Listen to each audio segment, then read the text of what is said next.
d'ici, moi j'ai absolument tout vu. J'ai vu le petit pont, le grand pont au-dessus du petit pont. J'ai vu avancer toutes les palettes, une après l'autre. J'ai vu la démolition du petit pont, ça fait toujours un petit peu mal au cœur. J'ai vu beaucoup de choses d'ici. Et tout ce paysage qui change, ça fait toujours un peu mal.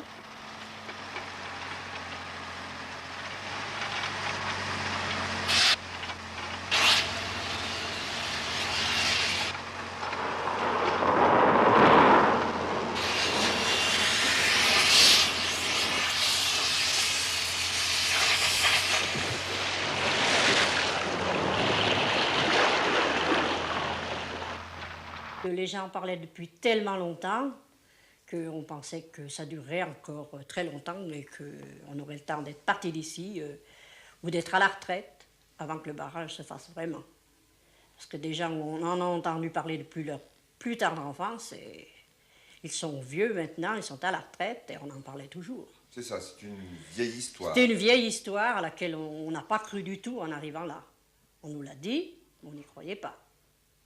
Combien d'hectares vous perdez? Sur la propriété avec la zone inondable, je perds 17 hectares, plus 6 hectares qui se trouvent vers le Pont-de-Prel, que j'ai en location verbale. Donc c'est ce qui fait 17 et 6. Et qui étaient de bons hectares. Encore assez, oui. Mais surtout vers le Pont-de-Prel. C'est-à-dire qu'on pouvait vivre avec quand même. On pouvait vivre, ça allait. Ça allait. C'est-à-dire que ça veut dire quoi pouvoir vivre avec? Ça veut dire que maintenant... Sans demander de gagner des cents et des mille, on vivait raisonnablement là-dessus, avec nos enfants et tout. Bon, ben c'est un outil de travail qui se retire. Disons qu'il n'y a pas d'espoir de retrouver du travail comme ça maintenant. Pour mon mari, bon, ben c'est pratiquement terminé ici dans 1 an, à peu près. 2 peut-être. 2 peut-être. Et vous pensez qu'avec ce qui va vous rester de terre, de toute façon, vous ne pourrez pas en vivre? Ah oh non, non, c'est pas possible. Ah non, c'est pas possible. Quand on a fait ça toute sa vie et qu'à 54 ans on se retrouve, 55 ans, mettons une année de plus, on se retrouve comme ça avec plus rien, c'est sûr que ça fait très mal.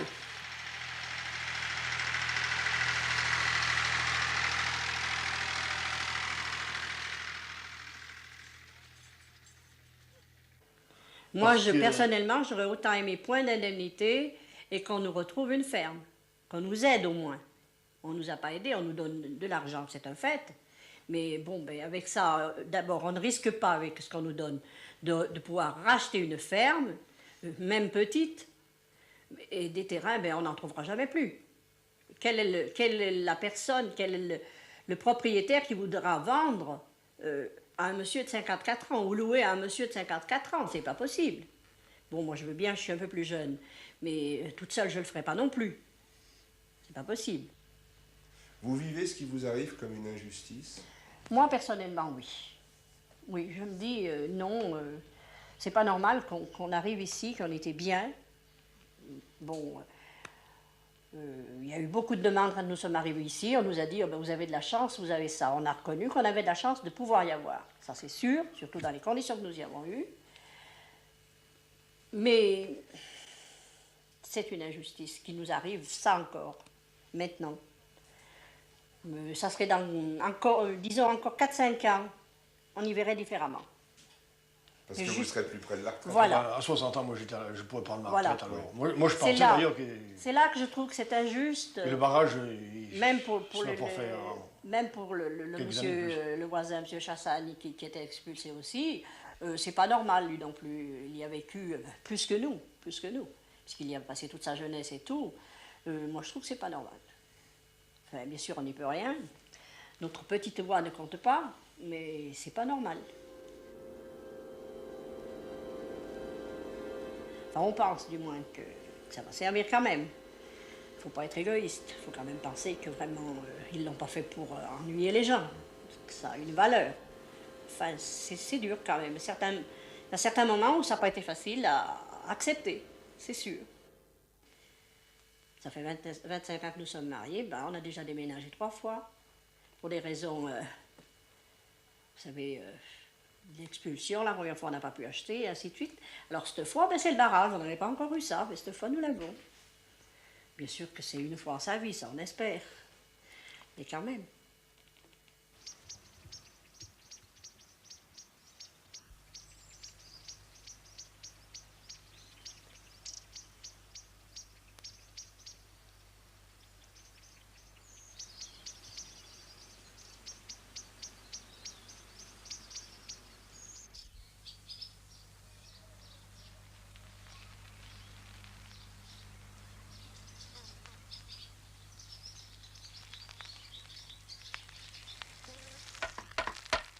On n'a jamais construit de maison, seulement, comme cette maison, c'était des gens, des paysans. Des gens qui n'étaient pas non plus des constructeurs, mais qui avaient assez de goût et assez d'harmonie pour vivre dans le milieu où ils étaient. Donc, pour qu'elle s'intègre, elle aussi, là où on remonte, eh bien, il faut qu'on la construise, dans le fond, comme les gens ont su la construire. Et comme ça n'était pas les bâtisseurs, c'était logique que ça ne soit pas non plus des bâtisseurs qui la remontent.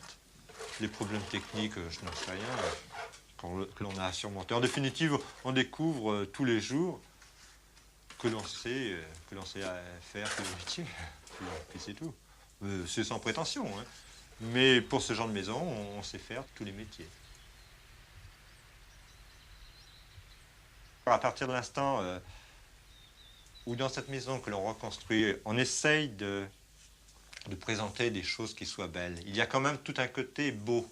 Et en définitive, bon, dessiner, peindre, c'est créer quelque chose de beau, que l'on pense être beau. Donc, dans cette maison, son caractère essentiel, ça sera d'être une maison qui sera belle. Donc, ce n'est pas vraiment en contradiction avec ce que je voudrais faire autrement. C'est vrai que le fait de travailler la maçonnerie, bon, ne me permet pas de dessiner. Pour l'instant, ne me permet plus de dessiner. Je me dis que peut-être que ça reviendra.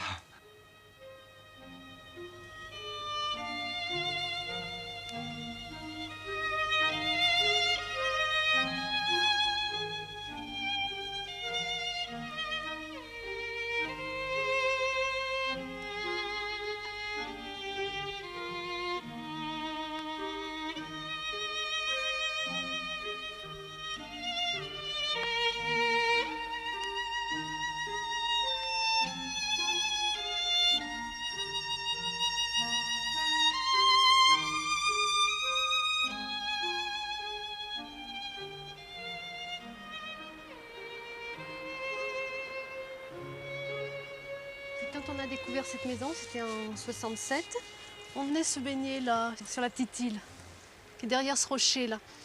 Alors on voyait cette maison en face, on se disait tiens, ça doit être pas mal. C'était une ferme, ça n'avait plus tellement l'aspect d'une ferme, il n'y avait plus de toit. Et on a dû traverser à la nage, Dimitri sur les épaules. On s'est approché et des friches, mais en fait, ça a tout de suite été le coup de foudre, quoi. Vous l'avez eu facilement, cette maison? Oh, c'était dur. On est allé voir la propriétaire 3 fois, quoi. Mais on a tenu bon. On avait très très peu d'argent à l'époque et on a donné tout ce qu'on avait, quoi. C'était peu, mais en fait, on était tenaces. On la voulait, cette maison, parce que vraiment, elle nous plaisait. Et alors, les samedis, c'était la fête. On couchait là, on n'avait pas l'électricité. Et la musique, on mettait les gramophones, les disques 78 tours. Et vraiment, on a vécu des moments formidables. Il y avait le feu de cheminée, tout ça. Et pour vous, ça correspondait à quelque chose d'important? C'était un retour à la nature? Ah, c'était c'était quoi? important. C'était un besoin de vivre Oui. autrement que ce que vous aviez vécu? Ben, c'est-à-dire, on vivait dans 2 pièces et bon, Serge faisant de la sculpture, moi de la peinture, on faisait un tas de choses. Alors bon, on ne pouvait pas dans nos 2 pièces, hein. Alors ici, on pensait aussi avoir les moutons, les abeilles. Enfin, c'était tout un tas de projets comme ça pour réaliser. C'est-à-dire, c'est une façon de réaliser ce qui avait été un rêve. Voilà, c'est ça. Un jour, Serge m'a dit, je t'offrirai un château. Alors, le château, ben, on se l'est fait, quoi.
Est-ce qu'il y a une résistance au barrage? Est-ce que autour de vous et vous-même, vous avez eu envie à un moment donné de lutter, de vous faire entendre? Oui, en effet, il y a eu une résistance. Il y a eu le comité de défense des gorges de la Loire qui s'était monté là dans les années 75-76, je crois. Il y a eu quelques autres aussi qui ont fait une manifestation là.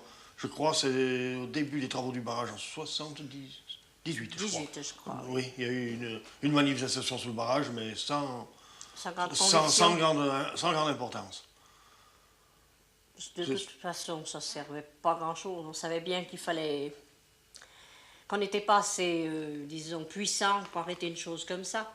Et vous n'avez jamais réussi à vous faire entendre? Oh non, non. Puis disons que ça s'en parlait depuis tellement longtemps, on a dit, ben ça y est, c'est fait, ça arrive. On ne voyait pas tellement d'autres issues que de dire, ben, on laisse. On était, pour se faire entendre, il faut être nombreux. Il faut pouvoir agir. Et là, c'était pas vraiment le cas. Vous savez, le barrage, c'est le barrage. Ce qu'on ne comprend pas, c'est Roanne qui n'a pas tellement réagi. Il n'y a pas eu de la résistance de la part de la population de Roanne. Quand même une ville, je crois que Roanne, c'est autour de 80 000 habitants, je crois. Si jamais il y arrivait quelque chose, je ne sais pas bien ce que Roanne deviendrait. Alors, cette éventualité n'a pas été mise ça n'a pas été mis en cause, non? En évidence non plus. Ça, c'est une chose qu'on a plutôt cachée. C'est pas caché vraiment, mais on n'a pas mis ça en avant quand même. Parce que le barrage, il est à combien de Roanne? 3 km, 4 km. 2-3 km. Alors moi, je trouve quand même qu'un barrage fait à 3 km d'une pareille population, en amont d'une pareille population, je trouve la chose quand même un peu grosse. Mais enfin, espérons qu'il est solide, qu'il sera solide. Les gens sont nés avec un barrage qui était prévu à Villeray, et un jour ou l'autre, ils savaient qu'ils devraient partir. D'ailleurs, tu as quand même, au niveau du foncier, au niveau de l'immobilier, les 2/3 déjà étaient quand même achetés par la ville de Paris. Ce qui fait que, pour les gens, le barrage de Villeray, un jour, serait là. Ça avait un côté inéluctable, et les gens n'ont pas voulu se battre, n'ont pas pensé que se battre pourrait servir à quelque chose. Ils pensaient être en face d'une administration. L'administration, c'est quelque chose de tout puissant, c'est quelque chose contre lequel on ne peut rien. Pour eux, la bagarre, c'était la bagarre du pot de fer contre le pot de terre.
Mais si tu veux, le fait que les gens ne nous aient pas rejoints dans la bagarre, ça ne voulait pas dire qu'ils n'étaient pas avec nous. À la limite, ils étaient d'accord pour nous donner 10 francs ou 50 francs ou 5 francs, peu importe, de participer symboliquement, de nous soutenir moralement, mais ils ne se sont pas pris par la main pour venir créer une masse et créer un rapport de force. Dans le cadre des grands travaux d'intérêt public, c'est la première fois en France où il y a une enveloppe compensatoire. C'est-à-dire qu'il y a eu un préjudice que cette vallée subit, et ils ont quand même jugé bon de donner une enveloppe compensatoire. Or, ce préjudice, c'est uniquement le comité de défense qui l'a dénoncé. Ensuite, il y a eu une récupération au niveau de plusieurs élus de l'administration pour dire nous avons fait ceci, nous avons fait cela. En définitive, si ce préjudice n'avait pas été dénoncé, cette enveloppe n'aurait jamais existé.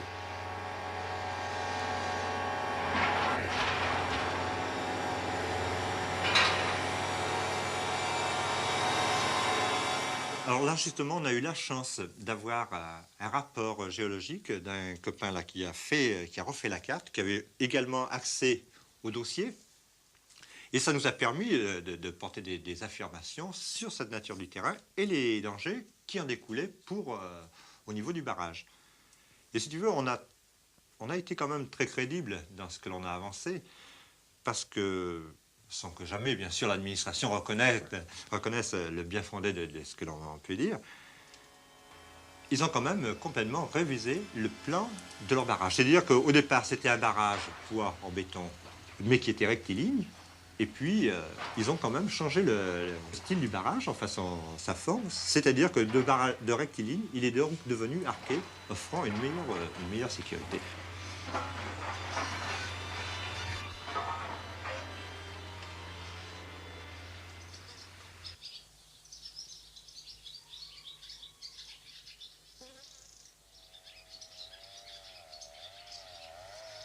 J'étais partout. J'étais au confetti, j'étais de tous côtés. Cylindre, tout partout. Puis voilà, j'étais bien. C'est bien? J'étais bien. C'était pas un travail trop dur? Oh non, au meule, j'étais bien. Il y avait de la poussière quand J'avais même. la poussière, mais j'étais bien. Pour ça, j'étais bien tranquille. J'étais bien tranquille. Bien tranquille. Ah oui. Mieux qu'ailleurs. Au Ah oui? confetti aussi, mais c'est pas pareil. Tracas des machines, tout ça, en même temps, c'était là-bas au meule, j'étais bien tranquille.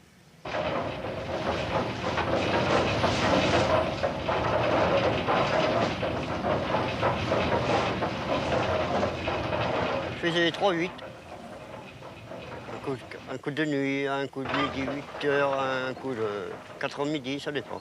Un coup de nuit, ça dépend. Je faisais les 3-8. J'étais bien tranquille. C'est la nuit quand j'étais plus tranquille. Parce qu'on ne voyait personne. C'était bien. Enfin, c'est comme ça. Et puis le restant du temps, vous travailliez à la ferme. Oui, oui. Je me levais vers les 10 heures, quoi. Je dormais quand j'étais de nuit. Puis après, j'allais en champ. J'étais bien tranquille. J'aimais bien. Ça faisait un complément, dites-moi, intéressant de revenir. Oui. Là, hein. Ça faisait un à côté, quoi. Ça faisait pas de mal. Et je pouvais acheter mon tabac, moi. Ça faisait un côté, un à côté. Quand on vendait des moutons, n'importe tout, des chèvres, ça faisait un à côté. Et dites-moi ça va vous manquer alors? Ah oui, c'est ça qui va me manquer le plus. Plus de chèvres, plus rien du tout, c'est ça, c'est que tout le temps va me durer.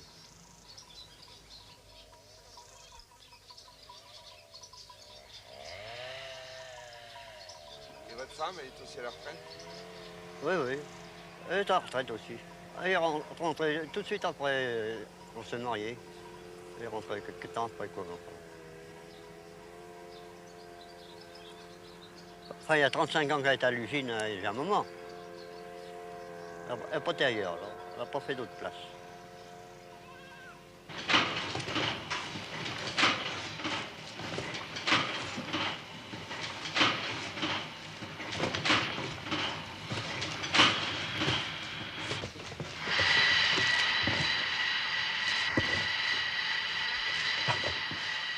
C'est bon pour vous de passer à la retraite? Non. Temps dur maintenant. C'est vrai? Oui. Pourquoi? Eh ben parce qu'au début. Vous On a- regrettez la papette? Oui, Et qu'est-ce que vous regrettez à la papette? ben de travailler. C'est pas le même travail la maison. C'est-à-dire? Vous préfériez être là-bas? Oui. Pourtant ici c'est bien, vous êtes à la campagne, vous Eh avez de l'air. ben oui, mais c'est pas pareil. On gagne mieux de sous de travailler.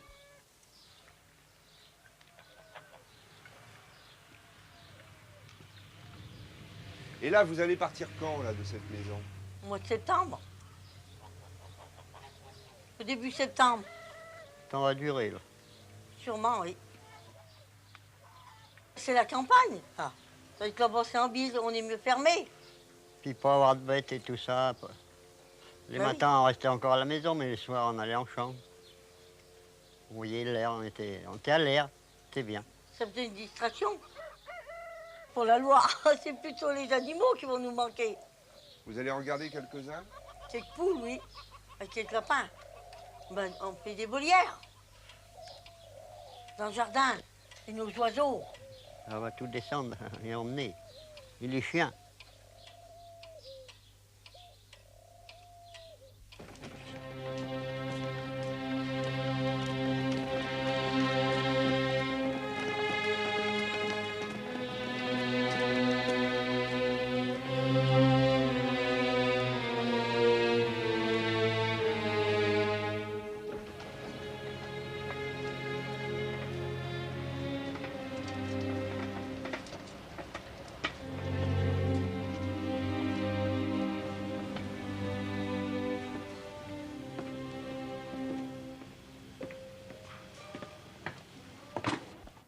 On a toujours vécu dans ce trou, là. On arrive au XXe siècle, on ne peut même pas prendre la troisième chaîne. Alors, rien que de parler d'avoir une télé à peu près potable, ça va déjà nous changer quelque chose. En bien. Alors. Et puis, on sera quand même plus près du pain, de la viande, des moyens de locomotion, tout ça. Qu'ici, dans le trou, on n'a rien du tout.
Notre départ d'ici pose des problèmes, je crois, un petit peu à tout le monde. Tout le monde a un peu la larme à l'œil quand on dit on part, on doit partir. Les déménagements l'autre jour sont passés dans une atmosphère un peu crispée. Il y a certains ouvriers qui sont là depuis 47 ans. Pour eux, ça représente certainement un gros problème sentimental. Je pense qu'ils sont très attachés au coin. Ils ont en plus de ça une vie ici qui est une vie très simple, de famille. Souvent, il y a certaines familles, le père a travaillé ici, le grand-père. Ils sont donc très attachés, je crois, à l'usine. Nos belles maisons en pierre, là. Oui. Oh là là. J'étais fière de nos maisons, hein. C'est pas du préfabriqué comme maintenant. C'est joli. Oh là là. Il y a du style. Notre tour, la cabane à pigeons. Vous vous rappelez les pigeons, là? Ah oui, il y a des pigeons. Dans la tour. Même quand on n'avait pas le confort possible, on était bien. Moi, j'étais bien contente. On était tranquille. On avait l'eau, on avait la verdure, on avait... Ma petite fille venait tous les mois. Elle n'était pas grosse, mais ça fait rien. J'étais bien contente. Pas loin de son travail. C'est ça. C'est ça qu'on va regretter. Les nouvelles fleurs. Ça comme tout. Et mes narcisses. Et nos beaux muguets, nos rodiers. Moi, j'étais la mère des fleurs. C'est pas vrai mon truc. Moi, la plante là qui était le long du mur. Je sais pas comment j'ai voyé là. Elle dit toujours. Ah si, je souriais quand tu ouais, moi aussi je l'ai vu. Vous allez l'arracher, vous allez la... Non, non. Ah si, mon maman et tout, hein, les osiers. Ouais, il m'a arraché mon gros sapin que j'avais. Les... Et oui, j'ai vu qu'il manquait votre sapin et j'ai pensé que c'était vous qui l'aviez arraché. Vous l'aviez monté chez vos neveux, non? Les jockey et tout.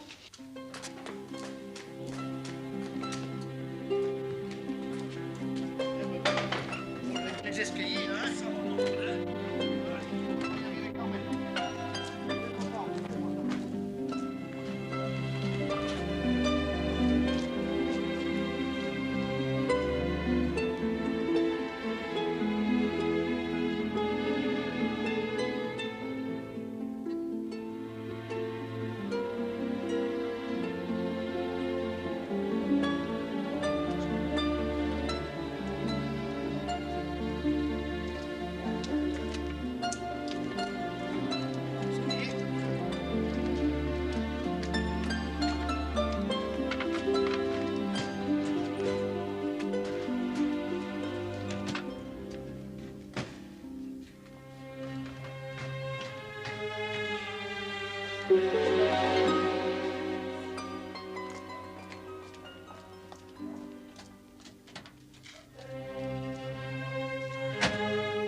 Dites donc, si on y a resté si longtemps, c'est bien qu'on se plaisait.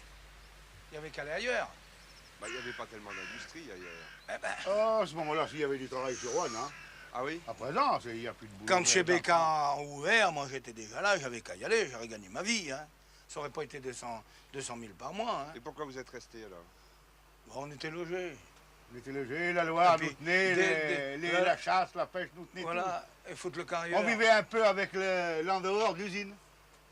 Alors ça venait à côté. Ah voilà, c'est ça. Moi j'avais un peu de terrain là.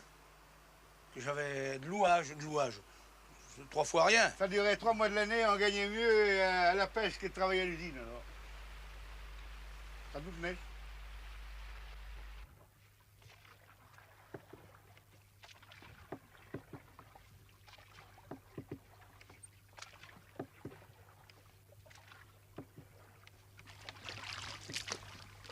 On s'ennuyait, on allait tout de suite sur la barque, on allait faire un tour, on allait à la pêche quand on voulait. On avait juste à faire 100 mètres et puis c'était bon. On était à la pêche. C'est un peu comme ton père, toi. Ça va te manquer. Ah ouais. Et pendant les vacances, il y avait 30 jours dans le mois, hein. On était plus de 20 jours à la pêche. Comme et puis l'été, quand l'eau était bien bosse, si on n'avait rien à faire, on allait au bord de la Loire. On ramassait toutes les pierres, on les mettait en tas, de toutes sortes à faire une digue. Et l'hiver, quand l'eau était plus haute, ça faisait un remous pour la pêche.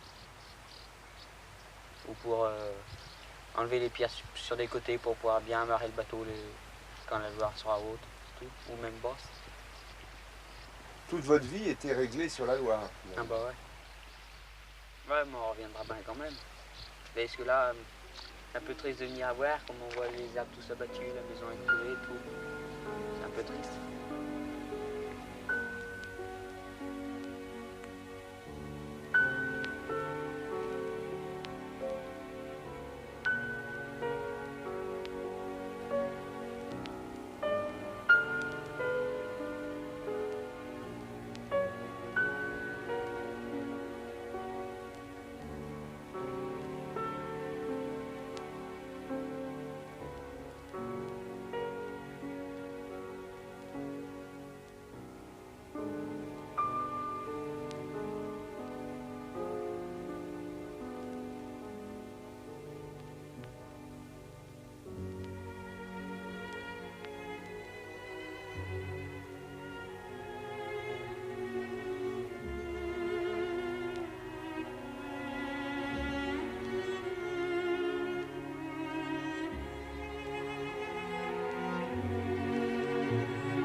Et moi, ce qui me frappe, c'est que dans cette vallée, on a l'impression qu'il y a surtout des gens d'un certain âge. En dehors de toi ou de quelques rares jeunes, il n'y a pas de jeunes. Ah ouais, les jeunes, pourtant si, ils viennent bien l'été se baigner, tout ça, mais en général, ils partent plutôt en ville, quoi. Mais il n'y en avait pas tellement qui vivaient là dans la vallée. Hein. Non, à part... non, presque pas. T'avais pas de copains là dans le coin? Là, non, j'étais obligé de monter au bourg, sinon j'étais tout seul. Tu vas la regretter, la vallée, ou pas, finalement? Peut-être après, ouais, quand elle sera en eau, ouais. Ah oui. Sûrement. Est-ce que vous pensez que pour vos enfants, par exemple, puisque vous avez des jeunes enfants, est-ce que la vie là-haut sera mieux qu'ici? Pour eux, c'est bon. Bah, de toute façon, ils vont pas rester à la campagne. Hein. Il y en a déjà 2 qui partent. Ils sont dans les écoles tous les 3. Le 3e aussi veut faire horticulteur, alors je crois pas. Enfin, ils garderont peut-être la propriété plus tard là-haut, mais enfin, parce que maintenant, pour vivre. Pour les enfants, ça vaut bien changer. À moins qu'ils reprennent le terrain, mais même, ils ne peuvent pas vivre avec 6 hectares. Ouais. Pas à l'heure actuelle. Et pour eux, peut-être quand même que là-haut, sur le plateau, la vie est plus facile que là, dans Oui, la s'ils vallée. veulent construire là-haut, ils seront quand même mieux. Hein. Je sais pas, ils aimaient bien là. Ils aimaient bien la Loire. Ils arrivaient de Oui, l'école, mais à la ils n'auraient pas pêche. pu vivre là, c'est toujours pareil, parce qu'ils n'ont pas voulu faire ce Non. qu'on a fait, nous. Ah non, maintenant avec le moderne, on peut plus. On pioche plus à la main. Là, pour vivre, il fallait réellement travailler. On travaillait à la main. Et tirer profit de tout ce qu'on avait.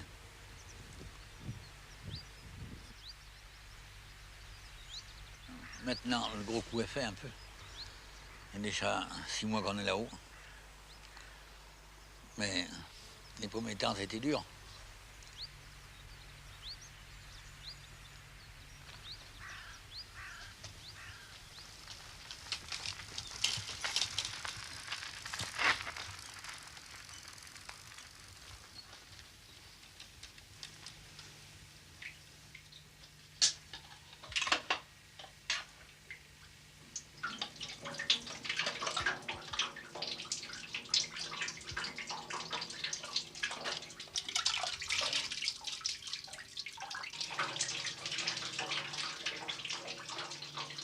Vous avez récupéré beaucoup de choses, Madame Chassagne. Oui, on a récupéré le bac à douche, l'évier, la frisette, c'était le plafond des chambres de la Loire. Alors mon fils Bernard a remonté ça, c'était l'été dernier, pendant ses vacances. Finalement, vous l'avez démonté oui. complètement, la maison. Oui, tout, il reste plus rien, il ne restait plus que les murs. On a tout remonté ce qu'il y avait, les charpentes, tout, les fenêtres, les persiennes. Tout ce qu'on a pu, les portes, qui nous a servi pour réparer, reconstruire la maison, l'habitation. C'était une vieille maison? C'était une vieille maison, oui, vieille.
Moi, j'appréhende vraiment à l'idée de voir cette masse d'eau là, à nos pieds.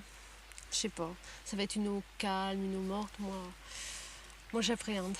alors que la Loire, elle coulait, on entendait le bruit, tout ça. Moi, une eau morte, moi, ça me fait peur.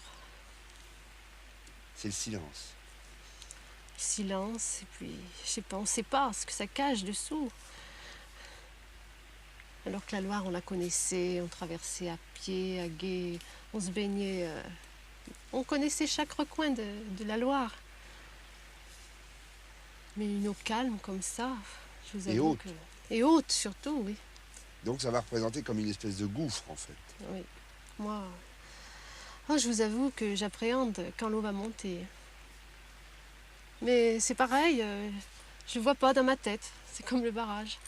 On attend, quoi. J'arrive pas à réaliser ce que ça sera encore.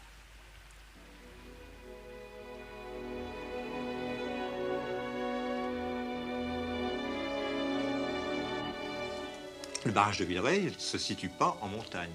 On est à 300 mètres d'altitude et la Loire a déjà 300 km de cours. C'est-à-dire qu'elle traverse aussi tout le département de la Loire. Et elle sert de collecteur final, mais de collecteur d'égout à la ville de Saint-Étienne. Et puis, déjà, la ville du Puy, donc toute la région industrielle stéphanoise, et ça n'est pas rien.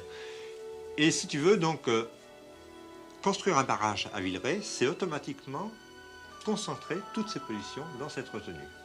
C'est-à-dire qu'on donne toujours l'image aux gens d'un barrage, c'est un plan d'eau sur lequel ils vont faire du nautisme, enfin ils vont faire des sports.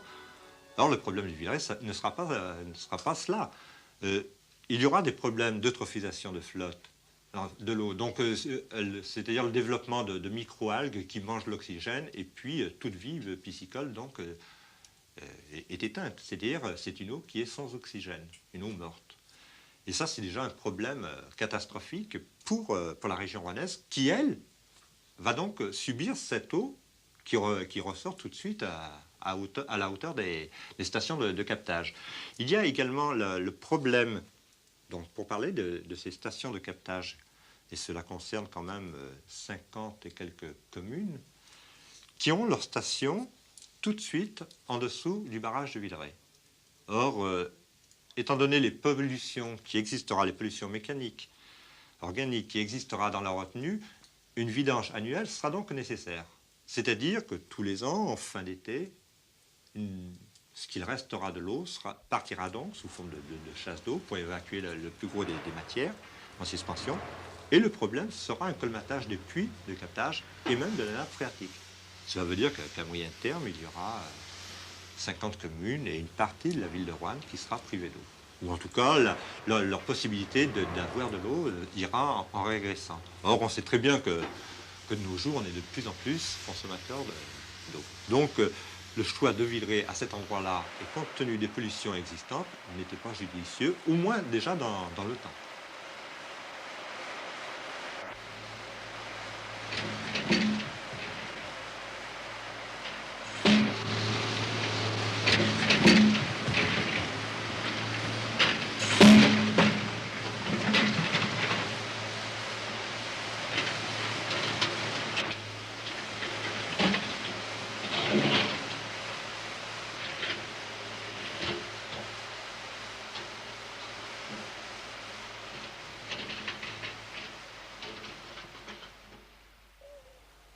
Vous êtes la dernière à vivre là dans la vallée? La dernière de la vallée, oui. Oui, oui. Oui. Vous reviendrez de temps en temps quand même? Une fois détruit, c'est-à-dire que je préférerais quitter le logement en le voyant détruit tout de suite.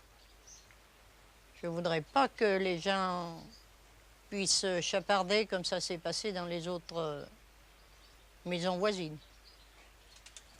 Je voudrais que le souvenir de la maison reste intact. J'ai fait quelques photos là, avant que ce soit noyé. Ça sera des souvenirs? Bah oui, ce sera des bons souvenirs, très bons souvenirs. On perdra un gros. Parce que je pense que c'est à la porte de Roanne, c'était quand même un endroit idéal pour les Rouennais, pour la promenade, pour le week-end.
c'est pas rentré là encore. Hein.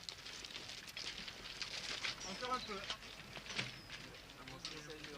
Qu'est-ce qu'on fait là encore? Avance encore un peu. Là, go.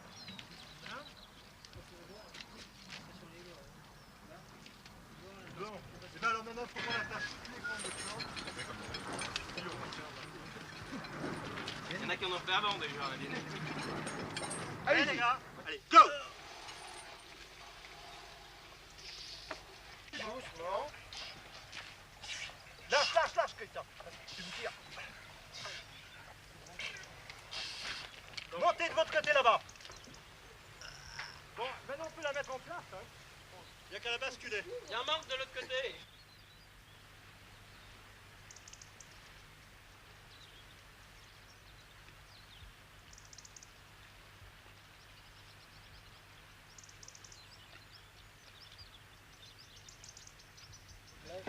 C'est bon. C'est pas bon? Non. Faut la pousser.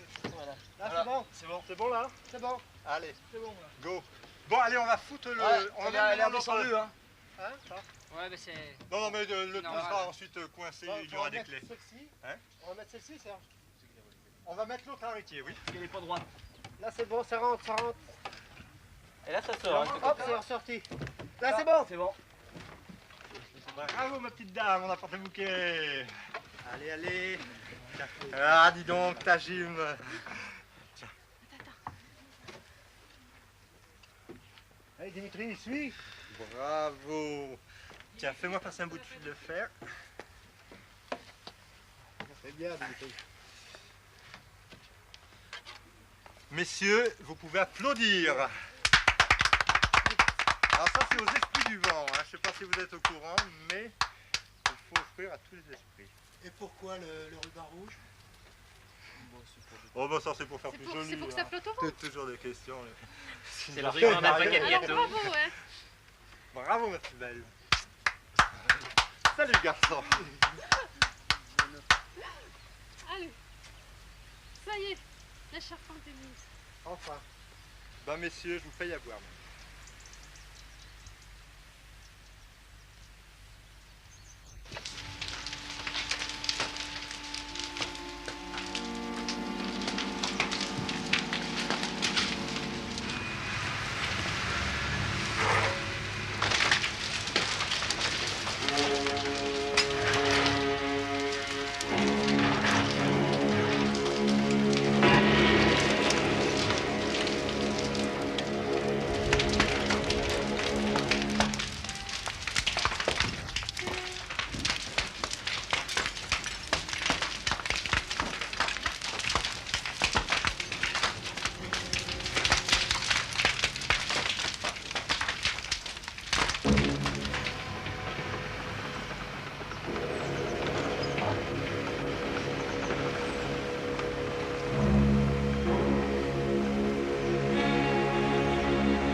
On a perdu notre Loire.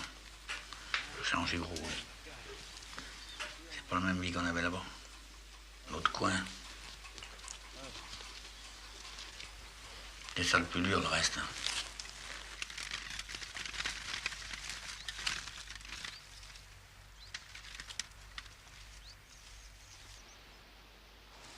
Vous savez, les piles de Saint-Maurice, ben, les gens, ils venaient voir ça, et comme le canal, la Papette, ben, c'était formidable pour certaines personnes.